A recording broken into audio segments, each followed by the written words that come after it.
Haden ke jingyo ya ki vote ha ka election steng samoi ha Gambigri constituency. Ha ka ba ka kertong jong ke NPP ka mitap chandi kala job dan buram ha ka ni election steng samoi da ka ba ka yok khor ha do khat ar hajar nrius pa ni pu pravo da ka ba tam ya ka kertong ka bon bar sa hajar sans pa khandai po sa vote kum man chupen kan mau ka kertong ka TMC bat BJP kele kun la ar sin ganti ya ka ni election ka banangkong ka dai house nam ar pholai kabar-kabar kadai mentaus nem Bernard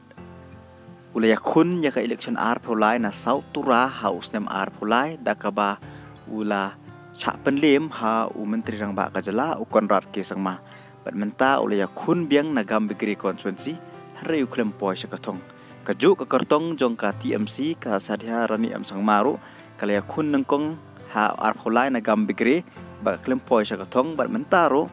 ka ni ka kertong ka klem poi sa kertong da ka ba kertong jong ka NPP kala job ha ka ni ka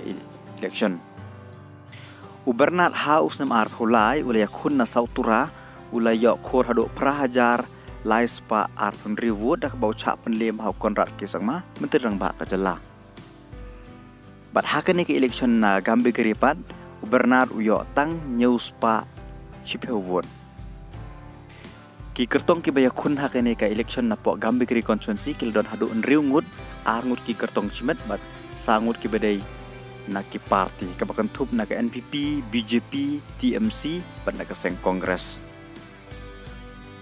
adang ipai sa ki election steng samoi ha Gambigri constituency watla ka seng kongres ka claim job henring yo I ba ka seng kongres kadang yo hadu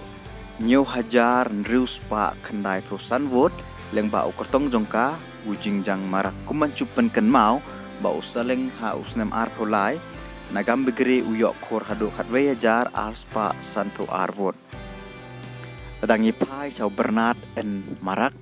yo I bah arjar ar pholai uyo prahajar laispa ar pun rivot bat mentah kan ki election steng samoi uyo tang news pa chpe vote adangi pej ya kejing yo vote jang kiwe ki kertong bat ki party yo I ba ki paj ba